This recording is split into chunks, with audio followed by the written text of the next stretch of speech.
What's up, folks? On this week's episode of Rich Friend, the Elevated Conversation, brought to you by Tequila Avion, we ask whether marriage is basic and politicians are loyal. We talk about why Lost and Founds are the best and Columbus Day is the worst. And we travel to Vegas to the house of the baddest man on the planet, Mike Tyson, who tells us about his memories of Tupac's final days, his favorite rapper of all time, his second act as a husband, father, actor, comedian, and pigeon wrangler. Welcome to Rich Friend.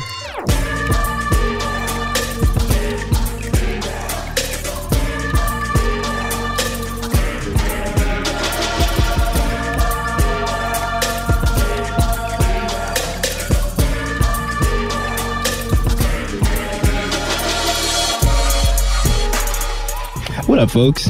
Episode 3. Wow, we're back. Rich Friend, the Elevated Conversation, brought to you by Tequila Avion. Mark Anthony, how you feeling, man? Man, I'm feeling good, man. Matthew Trammell, co-host of this show. What up? Brilliant guy. He brought donuts to the function. Yeah. We taught one of our good friends in the lobby what a munchkin was. A donut hole. Yeah, they're pretty awesome. But he's Australian. A bit more exotic, yeah. You know? No, we are not here to talk about donut holes. Is there ever a bad time? Yeah. Sorry for chewing in y'all's ear. What's up? Ladies and gentlemen, welcome. I'm glad to have you guys for episode 3. This is a very, very, very special episode. We're going to get into why shortly. But you know what's crazy to me? I'm just going to jump right into it. I'm like, sorry to cut you off. I'm just hot right now. Right. In the beginning of the show, this third episode, y'all know the format by now. We talk about current events. But sometimes the things that dominate the news cycle, I kind of just don't care that much about. That's a fact. So the craziest thing, the thing that everybody was talking and tweeting about was Brad Pitt and Angelina Jolie breaking up. They got a divorce, or she filed for divorce, right? And I kind of just don't. I think so. Yeah, like I really... Yeah.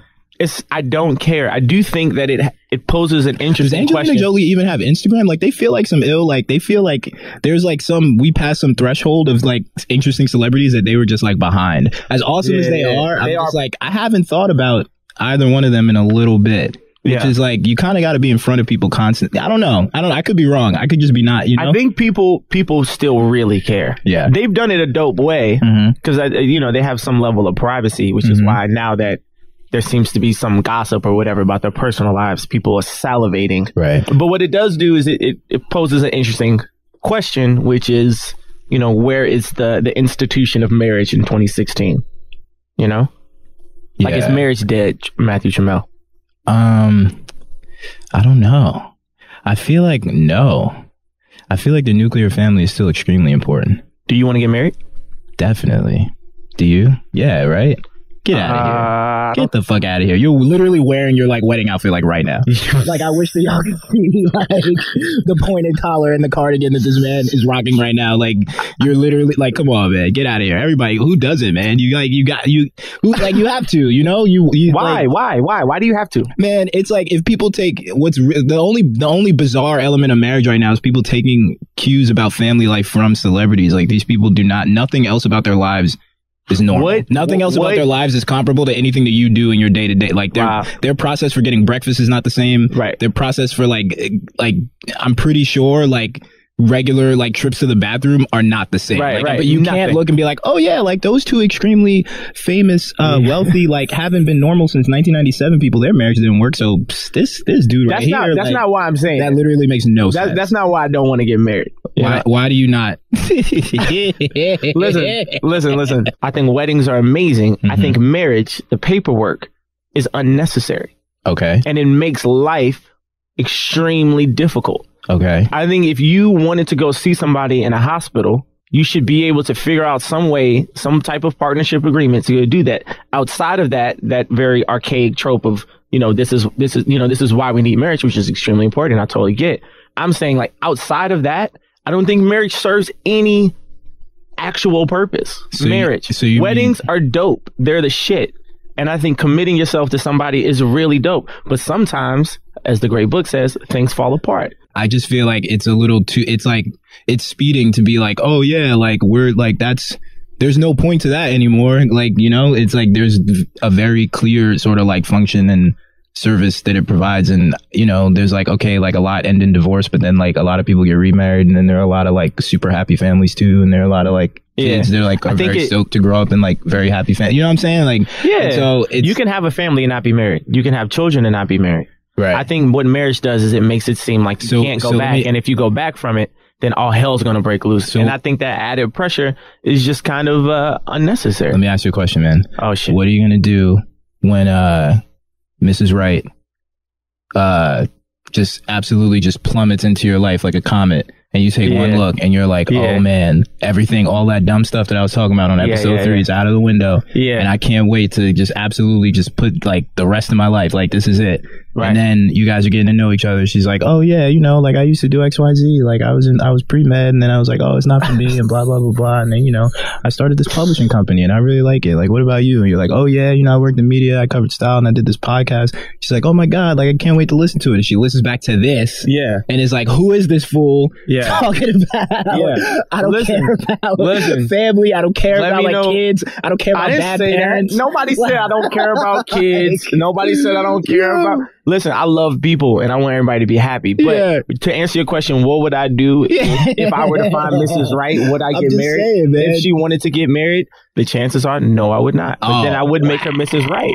For her to be Mrs. Wright, we got to agree on the fundamental things, the principles. I'm gonna say, like, if she doesn't believe in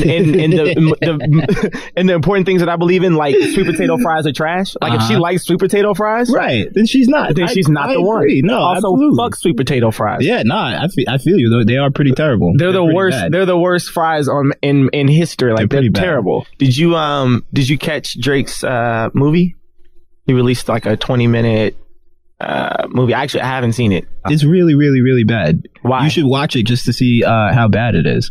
I mean, you know, I'm sure if you don't have Apple Music, then I'm sure it's like streaming on some like weird, like ripped, like MrPremiere.net site or something like that. But, hey, yo, Drake's, that's where I watch Atlanta, by the way, because I don't have cable. So shout out to Mr. Premier. Yo, somebody at home, send my man Trammell. Shout out to Mr. Premier. Tweet at him your FX password. Yeah. I'm gonna come clean, man. Yeah, I absolutely bootleg all that. My roommate actually just got a Slingbox. Shout out to Nick. So I think we're set up now. But yeah, so Drake puts out this 20-minute short film. A lot of artists are doing this now, where it's like, oh, let me like mix like 3.5 music videos in one. And like go to some exotic locale.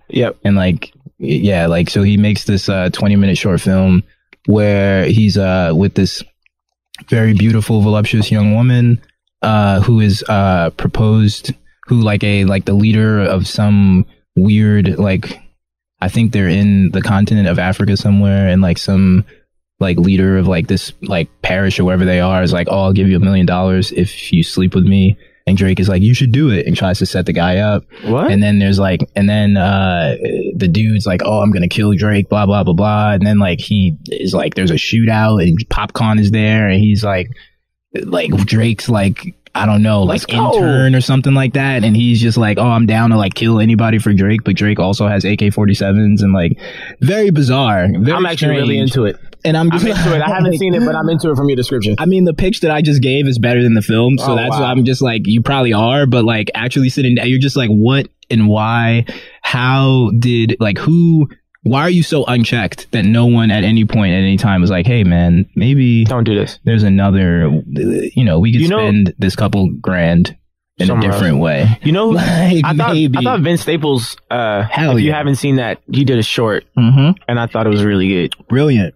I'm not sure that I'm ready to say this Drake one isn't good, because you know what it makes me think of? It makes me think of the R. Kelly, Mr. Biggs era, where like he fucked around and pissed off the big boss, and then he had to go deal with Mr. Biggs, and that's basically my favorite thing that ever existed. And I mean, that was absolute brilliance. It was the greatest. That was like a triumph of modern theater. I mean, if you don't know all the words to Contagious, then he's about to put out a Christmas album just in time for the holidays. I saw that R. Kelly Christmas album. What do you think about it? I just randomly listened to Christmas in Harlem the other day. Yeah, it's really great. It's so good. Yeah, it's really great. It's so good. And I feel like it didn't even come out in like December. I feel like it was like August. No, yeah, it was because it was summertime. Yeah. Remember, it led up to, and it was just like, oh yeah, like let's just do a Christmas song right now. And it's so like, it's so well considered. Like, he took it so serious, you know, like you can just feel how intentional it was. Just like, no, this is going to be a good song by Christmas song standards. Right. You know, right. I don't know if I can anticipate the same from Robert Kelly. Nothing leads me to believe that I can't, but he's also a little unhinged. Politics aside, I gotta make a confession. Politics. You're aside, about to be 3 for 3 for insane takes. Yeah, on Rich Friends. It's been insane. You've checked off every box. Listen, y'all, I'm sorry. I don't know what's up with me today. I really don't. Go ahead, speak on it. I really don't. Speak on it. I'm a huge R. Kelly fan. I've always been a huge. Need some more on me. I'm sorry. We're gonna need something. Go ahead. I've always been an R. Kelly fan. I think he's guilty. Dude. I think he's guilty as fuck. But his music. Come on. I think Trapped in the Closet. Sometimes I listen to Trapped in the Closet when I'm working. Like when I'm writing, I'll listen to episodes 1 through 24 and then repeat it because I gotta have the same. That's interesting. So can you write while you're like listening to something that has a narrative? It has to be on repeat, and that song is the same. It's the same thing. So it's all rhythmic with me. So if I have one thing, so that actually helps because it's instead of it being like 3 minutes of the same thing over and over again. Yeah, it's like 2 hours of the same thing, and that repeats, but the tempo isn't different. Does it loop perfectly? Does that like the water drop R. Kelly sound? What is it? I can't even do it. I wish I could do it. Do it again. Keep your day job. Keep your day job, bro. Yeah, but I'm a fan, so I'm probably going to catch the concert in Jersey next week. Have you ever seen him live? I saw him live twice, and I gotta say, it was 2 of the best shows I've ever been to. Yeah, yeah. He's insane live. He had a full choir that did "Feeling on Your Booty" with him. Like I'm talking about like a 25-piece choir where the altos were like killing it. Like, like it's really. I mean, he brings it. You know, he's a real showman. Yeah, I don't know, man. You just gotta keep him away from other people. That's it. He just needs to go to the studio and go home. Yeah. No visitation. Yeah. Keep him away other people. Yeah. You know what I mean? I mean, that's just like, maybe like Christmas is, you know, it's the like spirit of, you know, sharing and giving and like understanding and like connecting with people. Like if there's any like one little just sort of inch of a lane left for him to be like, guys, like I'm kind of normal, you know, like I'm normal or something. I don't know, man. It was a very interesting announcement on his part. I didn't see it. I didn't see it coming. You never do. You never do with Robert. You never do. Man, like I don't know, man. That's tough. That's really tough. Yeah. I wonder what Robert thinks of marriage. I wonder what R. Kelly thinks of marriage. Wow, what an amazing way to bring it back. I don't know. No, you know, it's just like, you know, that's what we're talking about. Yeah. What does R. Kelly think of marriage? Is there, okay, how about this, Trammell? Is there a celebrity couple that you want to go on record right now and say they will never break up? Bet me a dozen donuts. Because I have one that's foolproof. Yeah, that's why I want to think. Because I know there's a really, really good one. Give me yours first. Because I'll think about this and take you seriously, but give me yours first. Kim and Kanye. Oh, I mean, that's like... You said that don't shrug my shit. Like you just couldn't think of one. You had some obscure, like, oh yeah, like you'll never guess this one. Nah. The whole point of why they'll never get divorced is because it's not obscure. The 2 most famous people on the planet, they figured that shit out. Yeah, but Brad and Angelina just completely blew that all out of the water. That was the whole logic for them. But they don't deal with fame the way that these two deal with fame. Like dealing with fame is her whole job. Like that's the whole thing. And the love is real. I believe it, but I was just like, you thought I was hitting you with like Felicia Rashad and I wanted something crazy like Eve's husband is like this Italian billionaire or something like that that's like not famous. He's not famous, but that was, I swear to God, that was my first thought. No, I mean like celebrity, like both people got to be famous. Yeah, I know that doesn't count. Yeah, but to like every time I like hear her talk about this marriage, I'm just like, that's rock solid. Like Eve, like she doesn't have to do movies. She does barbershop when she feels like it. Right. Yo, I used to have a big crush on Eve, but my mother wasn't into her tattoos.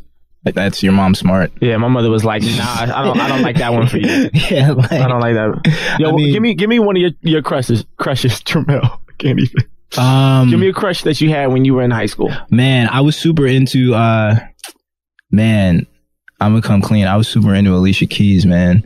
because she was like talented, and she was like, oh yeah, like I actually like play the piano, and I like am really, really good at music, and I'm like kind of like not like, you know what I'm saying? I'm not like everybody else. Yeah, you know, I was super into her, and then she just did the Chance the Rapper Festival in Chicago, the Magnificent Coloring Cartoon whatever thing. And people said she was amazing. People said she absolutely blew it away. I'm gonna go. I know that's like, I don't know. And then there was this kid named Miller Celestin that was in my class, and he loved Beyonce, and that was my first time having the conscious thought of Beyonce being basic, and I didn't even know like basic wasn't even a term at that point. Yeah, this is all you. I don't. I'll say some wild shit, but I don't slander Beyonce. Yeah, I was just she's not that interesting, bro. Like really, like you could come on, man. All right, so I'm 4 for 4 with this because I used to always have a crush on Ellen DeGeneres. I thought Ellen was bad. That's sick. I still think she's gorgeous. And what was she even doing then? What was that? Ellen's been doing the show for a minute. But did she she had a sitcom for a little bit? She was doing like Ellen DeGeneres is. Where did you first encounter? Yeah, like what she's been mentioned on every episode of this podcast. By the way, like randomly. Yo, come do the show. Come through. Or maybe we should do Ellen. Nah. That would be sick. I feel like I would dance on Ellen. I would go crazy on Ellen. Yeah. I would do like the ill dance on Ellen. What would you wear? Probably this. You would have to style me that day. You would have to style me that day. For daytime television. I will never style you, bro. That's one thing I can go ahead and kill on air right now. Oh man, that I can confirm. I can't send enough money for me to style you. Okay.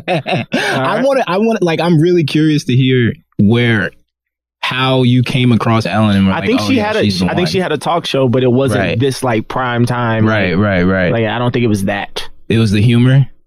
She was witty. She was super witty. She seemed to be I think she's beautiful, but she was very witty, and she was like really kind. Right. And like sometimes like those very talk shows, they're like gossipy, but there was something about her. She didn't have that vibe about her. She just seemed like, like she was like grateful and sweet. She just had a good vibe about her. Yeah. And I was like, and she could dance. Like, she can groove. Did you, sort of, when you came to the understanding that she probably wouldn't be very interested in you, did that affect your crush at all? Not at all. No, you were still just like maybe one day. No, it didn't. Somehow. It didn't make it more of a crush. It didn't make it less of a crush. Right. You know what I mean? It was like, oh, that's a dope. In fact, if anything, it made me like her as a person more. Right. Because then she, she really stood up. Right. Stood up for the gay community, which is dope. Yeah. And that's a tough gig. I mean, daytime television is still very conservative. Mm-hmm. That's like the moms in middle America. Mm-hmm. So, more power to her. Yeah. You know what I mean? Yeah. No, it's true. Definitely. Shout out to Ellen, man. Yeah, that's a good one. That's better than Kim and Kanye for like marriage. Wow. I'm sorry, but I gotta kind of flame you on that one a little bit. That was wild. Jesus Christ. But I was thinking about that the other day too. What they're gonna look like old. Dope. Right? They'll pretty much have to just age into like awesomeness. Yeah. It's straight up. Yeah. What if Kanye gets a bunch of work done? Oh God. Is that crazy? Is that a rude thing to say? I don't need. I feel like I just been going off today. I don't know. Maybe it was what I had for lunch. Yeah. I had some spicy food for lunch. Yeah, man. I don't know, bro. Nah. Cause he be trying to call me an R&B motherfucker. I'm hard, G. I do podcasts, motherfucker. I ain't no R&B motherfucker, dog. Yo, I've been thinking, dude. Talk to me. Yo, you know what's the best? Nah, what's the best, bro? Yo, like these are the absolute best. What's the best? Like, man? I'm so impressed that we figured this out as a people and have been able to maintain it because it's like the fucking best. Man, what is the best? Lost and Founds are the best. What? Lost and Found. Like, they're so effective. No one could even come up with a better name for them than Lost and Found. They do exactly what they say they do and are the original crowdsourced network service. They're like the first like app. The first Lost and Founds were in Rome and in Paris. In Japan, the system dates back to the year like 718. Like every great society has figured out that like when people lose things, we should all work together to get it back to them. In 1893, there was this dude named Louis Lepine, who was the prefect of the police, and he organized efforts to track down owners of lost items. Since then, thousands of kids that were bawling at amusement parks and adults who were panicked in museums have been relieved by the common good of others and been reunited with precious wallets, stuffed animals, keys, wedding dresses, wheelchairs, and weapons. In elementary school, I remember being blown away that there was a box in the main office where people's stuff was just waiting for them. It gave a bit of balance to the finders keepers rule that I learned on the playground. And this weekend, I went to a thrift store and I got a fleece from the Broadway musical The Producers. a Deerfield Academy t-shirt and a button up from Dave's Quality Meats. You remember that store? Yeah. I just found out it was closed, actually, so I was hyped to find that.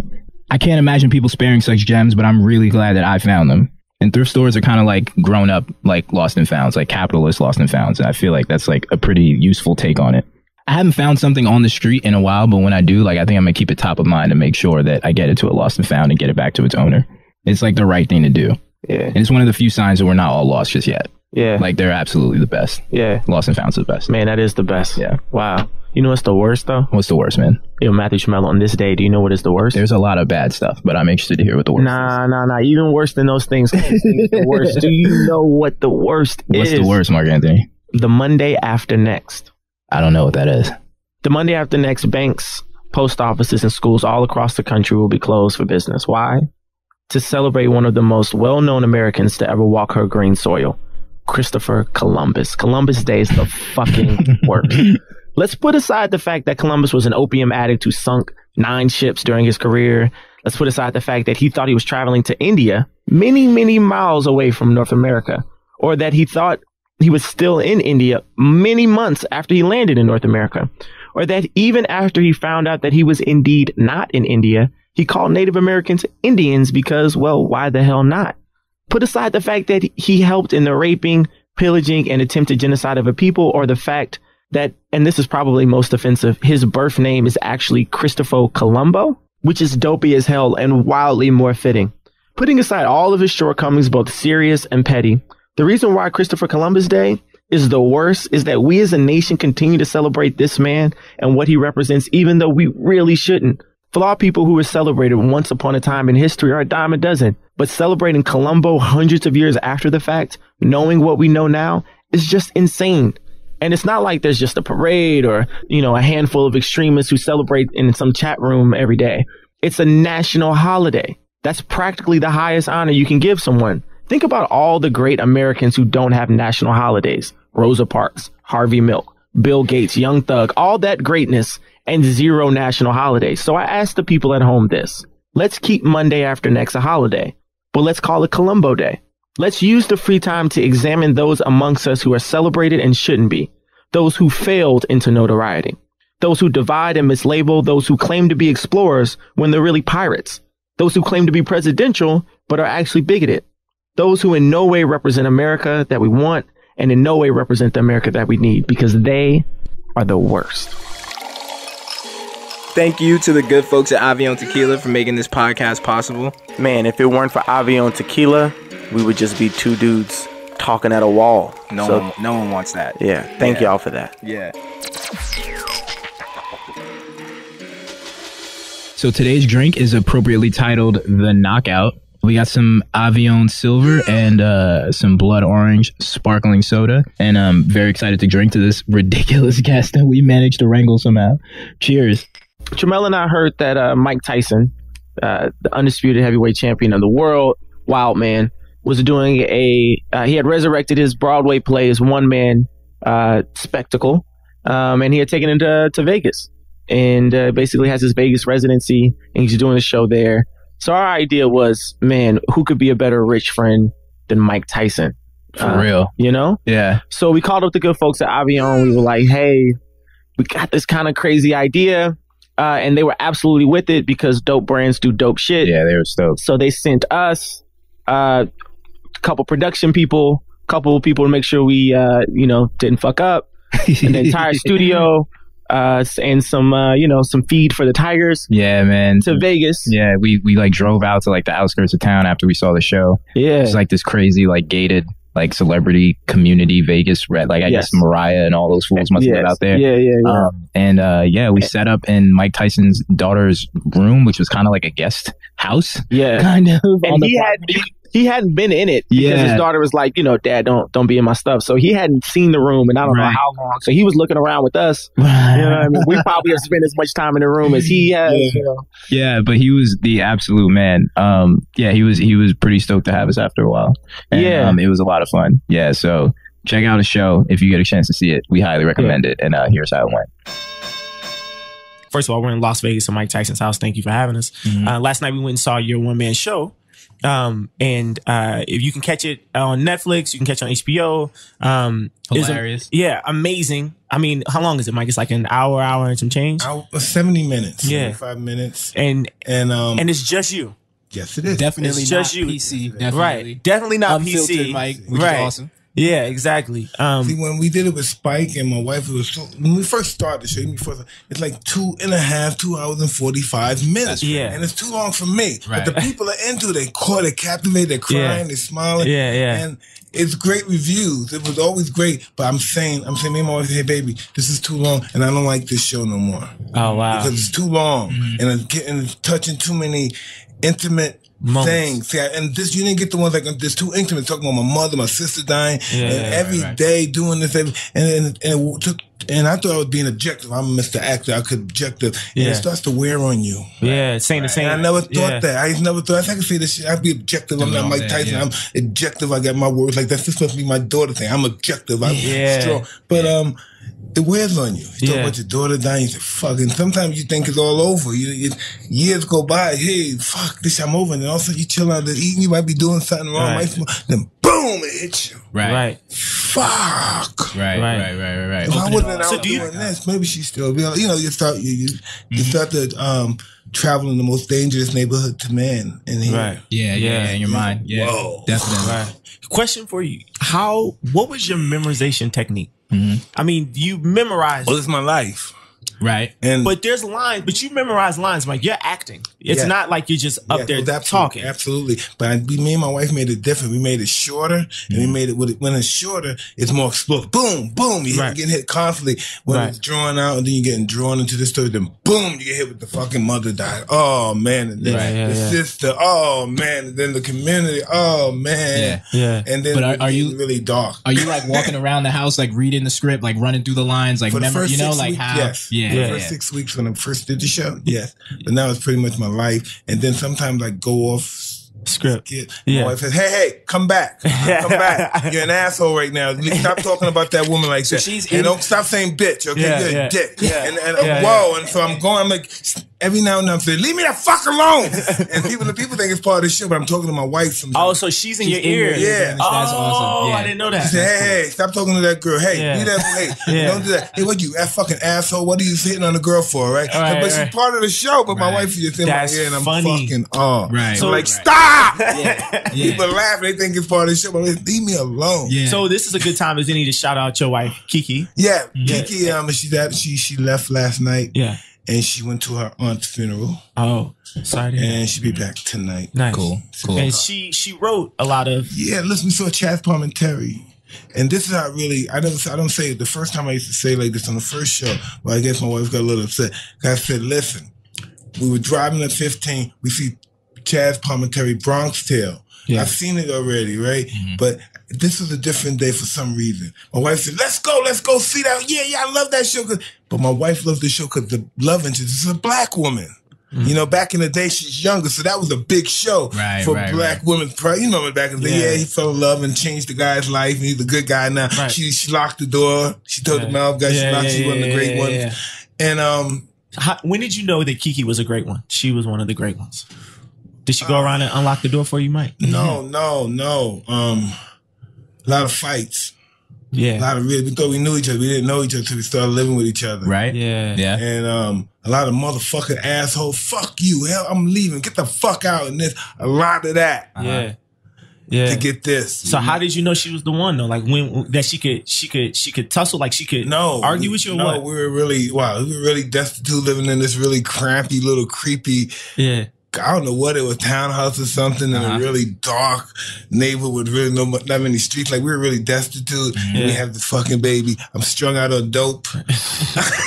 Went through it together. I'm strung out on dope. My wife just came home from prison. Right. So my wife goes see her probation officer. Right. I'm doing this dope. I'm a dope man. I'm the dope man. Not the dope seller, but the dope user man. I'm that kind of a dope man. I'm that dope man. But you understand, I'm the dope man though. I got it. Right. And so I do it so much. My wife kissed me before she goes to see her probation officer, and she gets tested, and she's tested for cocaine. Oh, wow. So these people ready to take the baby away and everything. They said it's the reason that I even married her because we weren't allowed to stay together because we're both felons. So we married. had to get married. And that's one way. Because we wanted to take care of this baby, because that's the only thing that we were consistent on doing. Right. Regardless of the rehabs and the drugs, the consistency was taking care of Milan. And that was our priority. That was our priority. Yeah. Doped out and whatever, overweight, fat fucking, but we're taking care of this baby. Right. Yeah, hell yeah. And we did a good job, I believe. Yeah. I really believe we did a good job. I never did anything like this in my life. Congratulations. Hey, Definitely. That's amazing. Thank you. Seriously. Thank you. Like, I appreciate the grace. I really believe I deserve it, because I struggled. I struggled with I struggled with just being a respectable father, respectable husband, not fucking these people. Because that's I'm used to. I'm used to my shit. I'm used to being everything's mine. I'm used to do whatever. Fuck that film. This is how I was born to have this. This is mine. Right. So now I got to care about other people's feelings. Right. When it intervenes with sometimes what I believe was happiness. Right. You know? Right. So you talking about like a bad apartment? We're in a very nice, huge home right now in Las Vegas. So things have changed. Hey, listen, the Broadway money must be be good. No, that Adult Swim money maybe. Listen, listen, this is the real deal. Yeah. Or less, I do this is not bad money, but I do this just to stay sharp when I do my movie. This is just to stay sharp. That's cool. The money doesn't matter. You know, I make more money going on the road than I make doing here. On the road, I go one night, I make more than I make a week doing this. Wow. So, but I do it to stay sharp and stay at home, because I can stay with my family. Right. Now, Like you're devoted to this acting thing. Right. Like this is it. But not as much as I am to the family. As long as the family thing works, the acting thing works. Right. We do it as a unit. Yeah. Right. You know, and I got tired of going to where Yugoslavia and Russia, whatever it is, to do this show and be away from my kids. I was dragging them out of school. Yeah. Look, it's just crazy. So I said, I take less money and I'm staying sharp. Right. And I'm staying healthy. I'm going home afterwards. I'm sharp. I'm having a chance to work out and everything's going well. Yeah. I was interested to ask this, like, what's the day-to-day like in Vegas, just living out here? Like, what's like off stage? Like, what's your sort of just normal day like? Well, the first thing, I wake up at probably 3. I work out. Hang out in the bird coop, hang out, talk to my birds, shoot with the bird, blaze with the bird. Then get the kids out. We all go to school. Boom, we drop them off at school. Yeah. Then we come back, and then me and my wife, she probably does her workout. Either in the gym or she goes with her trainer. Yeah. And we come back, we start talking about deals, start talking about planning, everything, bills and everything. And then if we're lucky and have time, we make love. Yeah. And then after that, we go our separate ways, but it's all concerning the house. I stay here. Yeah. She's going around. She makes do you watch a lot of television? Cartoons or just like I don't know. I watch television, you know, the Housewives. I watch What's your favorite TV show right now? Yeah. The guy, Neil Tyson, deGrasse. Yeah, Neil deGrasse Tyson. Yeah. I like finding out about no relation. Y'all aren't related. Right. No. I like finding out about the Outer Limits. Yeah. You know what, son? I found out too that's really awesome. This is really cool. That we, as us and the more sophisticated planets that can go to planets and asteroids and land there and absorb, that most of the asteroids, like the planet, you know what it has, know what it's made out of? It's made out of diamonds and emeralds, because when they collide, boom, you see diamonds, the residuals of diamonds. Wow.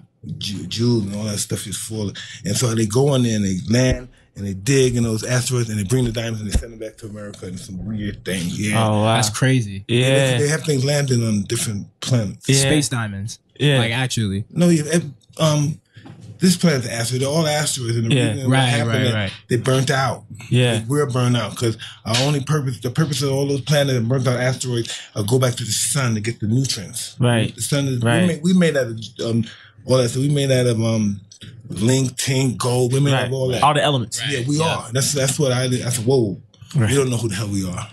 We only know what people told our parents to tell us who we are. Right. We know nothing. We don't know how old we are. We know nothing about ourselves. Definitely. What people tell us we are. Yeah. Yeah. Neil knows more than us, definitely. Absolutely. You guys should do a collaboration. That would be crazy. No, not me. But I have a 14-year-old boy that's his endeavors is to be an astronaut as well. Oh, that's amazing. He's planning to go to Stanford. He's a wonderful kid. I can't believe I don't deserve the kid I have. Nah, that's how it works. Yeah. I never went to school a day in my life. Yeah, in the streets all the time. I can't believe this crap. It was a funny thing that happened. And I got to ask you, like, what actually happened? Because you know how, motherfuckers report shit. So at the last fight, they said that Kanye West was in your seats. No, we were in Kanye. You were in Kanye series. Yeah. So what happened, Mike? I don't know what happened. I was somewhere. I don't know where I went. I went somewhere. I had to do something. Go to the bathroom. I came back. Yeah. Kanye was back in that season. I said, "Oh God, where's my seat?" Then they said, "Hey, come sit over here." Then that down. Was Kanye cool about it? Huh? Was Kanye cool about it? Was it awkward? Was it like, oh, my bad? Kanye. Like, he got up. I said, "No, sit down." But he was like, "Yo, I'm not about to like press Mike for these seats." No, I'm not pressing him with this seat. I didn't know it was his seat. I didn't know. Yeah. Are you a Kanye fan? Big time. Yeah. Nice. What else you listening to these days? I just like Kanye. Kanye's nuts. There's no doubt about it. Yeah. There's no doubt about it. But listen, a guy like him, my mentor, Customato, would love a guy like this. He loved guys really? that believe, hey, I'll do this and I'll do that and I'll do that. Yeah, and I'm quiet guy. I didn't say that till later. Like, but he was like, he has got to believe because Cuss would turn that, even if it's false.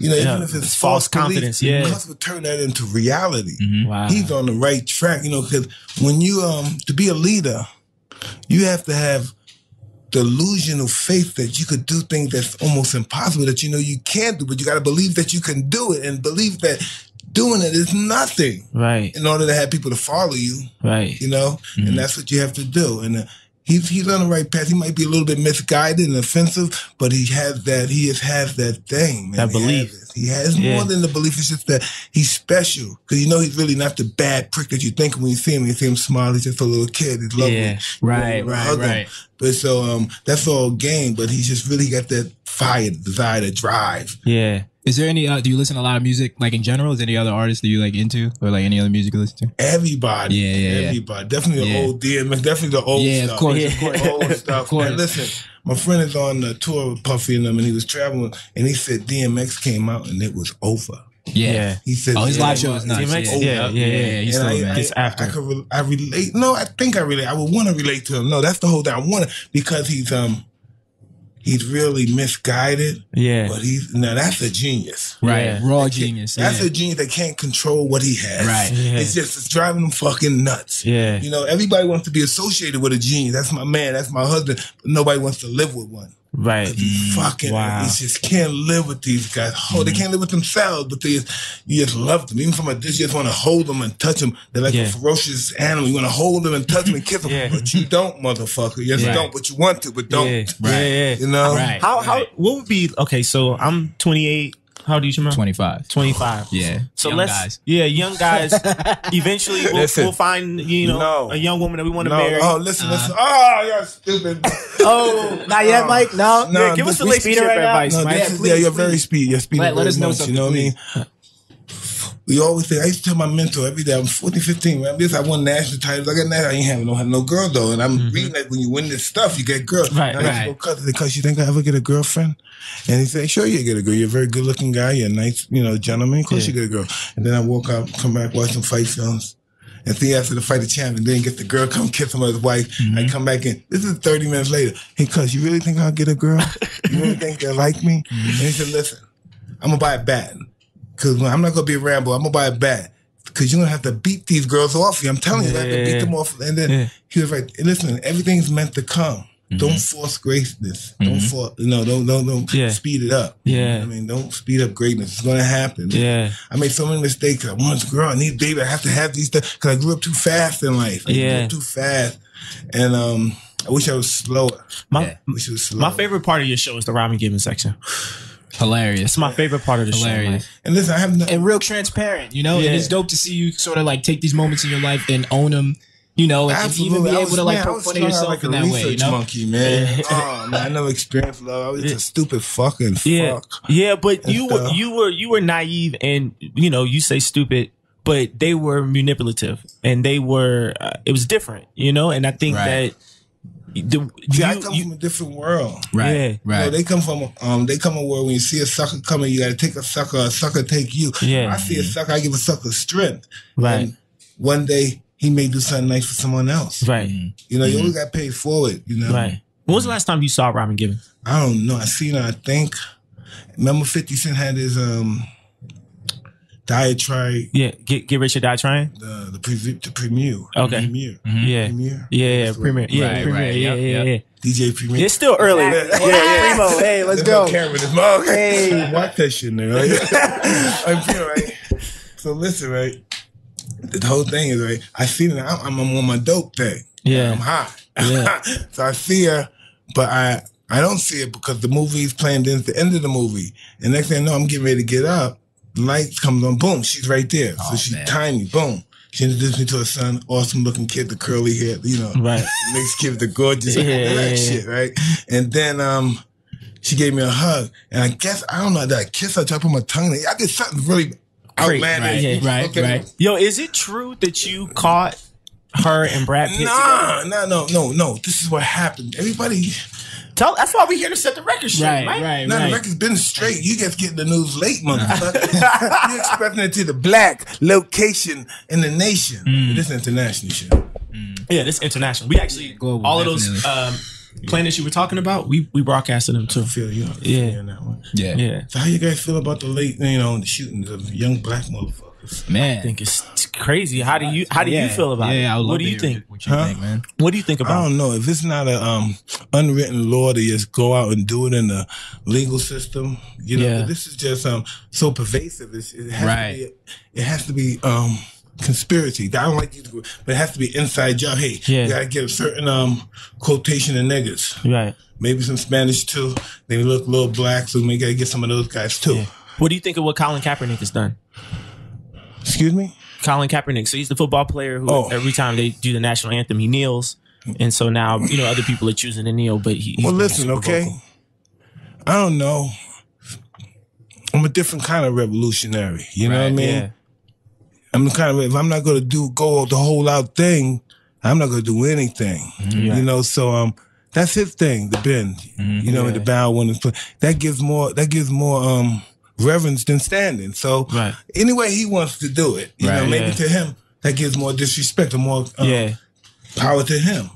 There's a part of your show where you talk about, you go through a couple things and you think about your endorsements. You talk about I had Kodak, I had Pepsi, I had this, Bank of America. Was there ever a time like in your career as like a public figure where there was something on that side, like a political side or something like that, where you thought about whether speaking on something might compromise some of that other stuff? Because I feel like that's what people think athletes fear, No, listen, hey.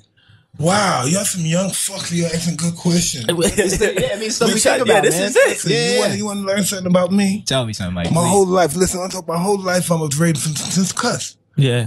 I'm a communist. Look, I got Che and Mao. I'm a fucking communist all these years. Wow. And I didn't know that. Listen, that's sick. My whole most of my life, I've been the communist guy. This, and that, and it didn't work. We had different causes to fight for now. Right. Now we're fighting. Now most blacks are not fighting for equal rights. Most blacks are fighting for safety. I don't want that nigga in my neighborhood. I know he made it, but he's Mike Tyson, but nigga, I don't want him in this neighborhood, nigga. He got some fucking sex cases too. I got this beautiful fucking young girl that I've raised and I'm saving her, all that crap. Right. And I just I wanted to be the outlaw. I wanted to be the bad guy. I wanted to die in a blaze of glory back then. But as I get older, I want to live. Yeah. I want to fuck only one fucking woman now. Yeah. I can't understand who the hell I am now. I don't know. Beautiful, man. That is beautiful, man. I don't know how beautiful it is. No, it's beautiful. Mike, listen, I'm not looking for beauty. What are you looking for? I don't know. And I just want peace. Right. I don't want to be fighting every day because I got caught with some fucking rubbers or some bullshit. Or I have venereal disease and I got to get shot before I ever have sex with my wife again or some book. I just don't want to deal with that no more. I'm too old to deal with that. Yeah. And I want to fucking clear out some of my demons. Most of my major issues is with myself. Yeah. Mm-hmm. You know what I mean? Once, if anybody else accepts me, once I accept myself and who I am and say, hey, those are qualities that I had that I have now that I fucked up. Right. But the only time they're going to get better until I'm all right with them. Right. If I got fucked up qualities, and if I'm not all right with them and I shun them, I'm going to even be more. I got the inner struggle going on. Right. So I got to accept some qualities that I can't change and own them up and be the person I want to be, to not be the person I could ever be, and just fucking fight these and try to shut them out. Yeah, because that's gonna always kill me if I try to kill me. That's killing a part of yourself. Right. So when you do that, take the part and you're gonna be fucked up. You gotta, you gotta accept who you are and make the best of it. I think everybody goes through that on a certain level, and it's so dope to see you do it in the show. the way that you do. I think that's what connects people to it, makes people have such a strong reaction to it, because it's like, this dude has been there and back multiple times and can be up here and can just share it. Yeah, you said you went to hell and back. Yeah, no, but listen, you have to look at our country. Listen to how we live, and this is really weird. I live in America, and at the height of my career, I couldn't get a cartoon deal. I get a cartoon deal, right? You know, Mike Tyson's Mysteries is fire. Up and I don't know what to do, and I'm just very grateful. Only thing I have to say is gratitude. Yeah, I feel like every celebrity has a Mike Tyson story. Yeah, because you were such an iconic figure, and they're like, "Oh, we were at this party with Mike Tyson. He was the nicest." Shot this video with Mike. It's never that you were rude. Yeah. There's tell them the Will Smith man, story. yo. So I don't know if you got to remember this. Will and Jazzy Jeff have this video. Yeah, I think I could beat Mike Tyson. Yeah, and they had like, it's sick, man. It's sick. Like, what do you remember about that shoot? That video is so tight. I'm driving. Will got my car, so I'm saying, Will, look at this beautiful car. They ain't had no money back then. I said, Will, this is some beautiful stuff. Check this out. Let's go to my house. Like, he got this house built. So Will is driving my car, and I forgot where I built the house at. Like where your house was. Yeah, I forgot. And he's driving. I said, I don't know. So we're driving, and we have this video getting late. We're still driving. I can't find the house. So how'd you find the house? I don't know. Will's driving. Will's driving like 100 miles an hour. And I'm saying, hey, we're going to get picked up. This is in Ohio, man. You got to just chill, right? He's driving. Hey, man, it's okay. And he just keeps driving. We found the house. Yeah. Eventually. Went around the house, checked out. We drove back, and we did the video. Yeah. And I had Free James Brown on. Yeah.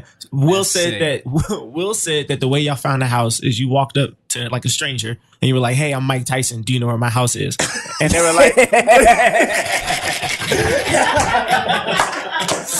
"That's rumor has it. That's the story that we got. That's rumor has it." And dude was like, "Oh yeah, Mike, it's right up there. It's right up the street. That's the crib." Like, rumor has it.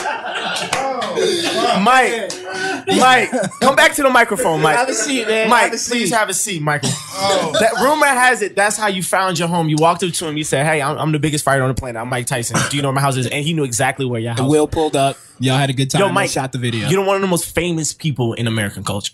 Like, you could walk up to a stranger and be like, "Hey, do you know where my house is?" When you don't know. Right. Hey, but sometimes, listen, right? I can remember times of that. People, I'm in the Forbes magazine. I got $78 million top height, and I'm like, fuck, I did. I'm the highest paid guy. You don't have that fucking money. All that shit's not real. Yeah, you made that much, but you didn't get that money in your hand. Account. Yeah. And if you did, you had to wait a couple of months afterwards, not coming straight away. Boom. Now it's like boom. Right. $200 million. Yeah. It's funny. I feel like a lot of people, especially like in the Hangover movies, it was funny. Like Ed Helms got the face tattoo. And it seems like you've made that. I mean, you have it on polo shirts. You've made it like, like a symbol of yours, which is super dope. I think people thought when you first got the face tattoo, like, Mike's going to have this removed. But no way, never. But Mike, listen, you expect it. I listen, when guys, sometimes I'm around guys, you don't feel it on your face. You see guys walking up and they got tattoos on their face. And I'm like, what this motherfucker?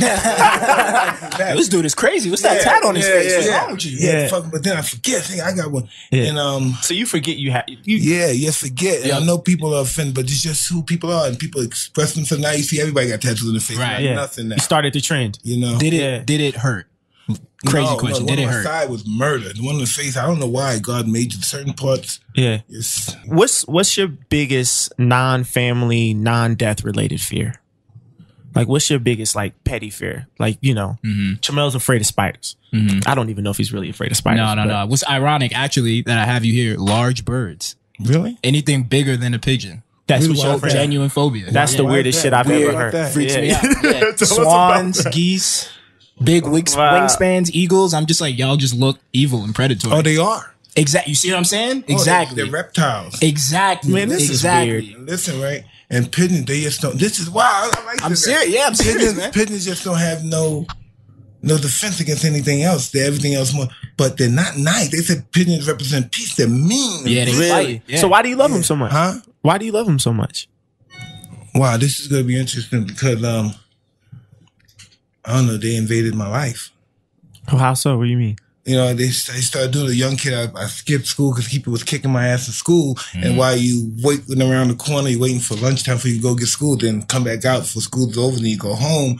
Some guys decided to rob me, rip me off, and they tapped my pocket, find all you keep. And then all of a sudden, one guy, the tough guy, said, yo, you want to fly with us? And I didn't know. I said, yeah. He said, go ahead, go get those crates. I had to climb the school fence, get the milk crates, pass them over, and these guys walked me to this abandoned building. I'm scared where they're going to go in here. I don't know what they're going to do, kill me, murder me. So you go in that abandoned building, you go up the stairs, and you're on the roof. And there's a box with some pigeons, and the pigeons, they're really in bad condition. I didn't know anything about birds. Right. They chase and they fly, then they land on another building. Yeah. The guys, hey, go fly that pigeon, shorty. Go to the store for it. And I became the gopher. So when school was over, they said, hey, go ahead, man, go back home. Right? So they used me up. And so I came back the next morning. I didn't want to go to school after breakfast. And I came back and they saw me and they said, yo, motherfucker, they picked up bricks and started throwing the bricks and rocks. I said, yo, what the fuck you doing? You want to steal my birds? He said, no, I just want to know if your guys need me to help you or go to the store or anything today. Yeah. And then so I became the gopher. The birds go on the roof. I run, chase them off, go to the store for them, go here. That's so ill, man. Yeah. Even in Brownsville, like even where like just as you said, like, you know, like never ran, never will, like one of the roughest, like rawest areas in New York, like it's still like kids just running around, like messing with pigeons, like doing natural life stuff. You like, you know, this is what I found out about life. Black, white, I don't care who you are. Yeah. You have to be useful. Yeah, man. Everybody wants you to be useful for something. Yeah. You know what I mean? Like in school, this is what I found out. My kids go like, they said, I don't like school. School, I wasn't interested. It was boring. I said, then sweep and mop the room then. Clean up the room then. Right. Yeah. You got to be useful. Right. Yeah. Something. Right. Yeah. So if I'm upstairs, I can't, something's complicated, and I'm bored, I just get up on my clean. Be useful. Yeah. Always useful. Can I do something for you? I'm always useful. Yeah. You know, you can serve now, but you're rule later. Wow. You know, it's useful. I'm always useful. Mikey dropping gems today. Classic. That's what I found. Yeah. What do you think is the biggest misconception of Mike Tyson? I think people think they really, really know about you. Like they know this and they just wrong. I don't know. Everybody has their own misconceptions of me. Cold-blooded thug. I don't know. Rapist. Whatever. I don't know. Good person. But the reason why that is, if they do have those perceptions, is because I gave them the perceptions because I have to have more perception of myself. You know, if somebody, like, I don't have no perception of myself. Like, if you say a lot of nice things about me, I might get a little angry and upset and uncomfortable. Wow. You know, I don't like too many nice things. Cause for some reason, in my sick mind, too many nice things you don't trust you to be in a pussy. Right. For some way, it's just immature. I don't believe it. Or that you're scared. I don't believe it. But somewhere in my mind, if you're too nice for a guy, you're a pussy. They're gonna walk over you. Somewhere in my mind, somewhere. I don't believe it, but it's locked in there somewhere. You don't accept too many, you know, compliments and stuff. You're not handsome. You're ugly, motherfucker. You don't believe that shit, and it's in my mind, and that's what holds me back in life. I have to have some perspective of myself and say, this is what I'm going to be. I want to be too many things. Mike, man, congratulations, man. For real. Thank you. Huge, man. Show is awesome. Hey, that must be tough. You're a young guy trying to make it in this field, and I know you're how do I make it? How these other niggas make it, right? You know, how these other niggas, we must be some fucked up niggas. How these other niggas make it? Them niggas ain't go to school either, but how they make it, right? Man, we not worried. Things are good, man. You know? Yeah, thank you. And you got to let us know next time you're in New York. Who's your favorite rapper of all time, Mike? Yeah, I know, right? But we're not leaving until you say this. We'll be here all night. We're not paying no rent. We'll be here all night. Listen, right? We need an answer on this. Mike Tyson's favorite rapper. Listen, we all like rappers for different things and for different songs, different words. Definitely, right. So your favorite rapper of all time is. I think Pocket's up there high. Yeah. Biggie. Listen, for different reasons, man. Mike, we need one, Mike. No, it's tough. It's tough. And listen, I could do it from objective, like this is my guy. Yeah. You know, for the actual music and what they did. So who's that guy? Yeah, everybody's gonna be so mad because Biggie and Pac, they just tell us what's in your heart. Yeah, you tell us what's in your heart. They can't do it by themselves. Yeah. So who's the guy? They both are. You saying you can't pick? You can't pick between the two. Listen, I could always say Pac because Pac was closer to me. Right. I'm talking about for what they do. For that reason, Pac is Pac. But for as far as what they did it for so many different reasons. Biggie, of course, you listen to his move, boom, that's the fly lyrics. And then when you're listening to what Tupac say, this guy is a man. So you and Tupac were close. Yeah. I didn't know that. Tupac, believe it or not, Biggie's the best rapper. Yeah. There's no doubt. Tupac's the most prolific one. Yeah. Absolutely. Yeah. Anywhere I go in the world, they ask me about Tupac. What was it like? What was Tupac like? Right. What was Tupac like? You know, every language, China, Right. everywhere, Thailand, Right. Africa, Algeria, ask me, what was Tupac like? What was Tupac? England, what was Tupac like? What's your last memory where you and Pac were together? Last memory, we was at my fight. And I hugged them. That's right, the last word. I was getting ready to come hang out with them. I just had a kid. I was just getting ready to come hang out with them, and I fell asleep with the kid. Wow. And, so you could have potentially been in the car that Pac was shot in. It could have, yeah. Crazy. Could have. Yeah. Well, it's just these are both two guys that were gone too soon. Cut that off. Not even yet in the prime of their life. Yeah. Right. Yeah. They just put rappers in a different sphere. They made rappers gods, those two guys. Without them, rappers would still be at that ceiling level. They would have a glass ceiling. Right. They took them into the stratosphere, those two guys. They surpassed what rap even was at that time. Like, rap is not even rap no more because of them. Exactly. It's enterprise. You know what I mean? Enterprise. Man, listen, thank you for having us over at your house. Thank you for having us at the show last night. Much Congratulations. You guys were just... You got a lot of energy, even that late at night, man. I used to get that truck. I could never sleep. Even now I can't sleep. I just don't leave the house anymore. Yeah. Well, next time we come to Vegas, we'll go out. We'll figure something out. Definitely. Get you Show us around, man. Listen, young lady, you're 27 and 25. Yeah. I'm fucking 50. We don't go out no more. We stay home with our kids. We gonna drag you out, man. Yeah, we're gonna drag you out, man. Can we take a picture? Fucked up. I'm not afraid of you, Mike. That happened, guys. That was nuts. We can't believe it either. Yeah, and then so after the interview, we asked if we could see the pigeons, which, if you know anything about Mike Tyson, you know his pigeons are very important to him. And he was like, yeah, let's go. So we went out back, and he took us over to like his little coop, opened it up, grabbed one pigeon with like, I don't know, like I can't even describe like the speed and force with which he like. You would have to use like newtons. Yeah, man. Like just like opened it up. They all fly out or whatever. We're like standing in his backyard, like watching them do just sort of circles in the sky. He's like talking to us about the pigeons, their behavioral habits, like how they're like different individuals. Like some of them, you put a girl pigeon in, they're mad shy. Some of them are like what's up, you know, like and as you guys may have heard, I have a pretty strange but consistent phobia of like large birds, like pretty much anything larger than a pigeon.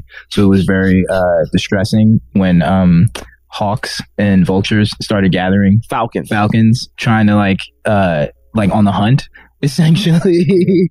Like trying to like take one of his pigeons out, but like Mike he wasn't concerned. Yeah, he was pretty much like, that's like a fact of life. That's what happens when I let him out.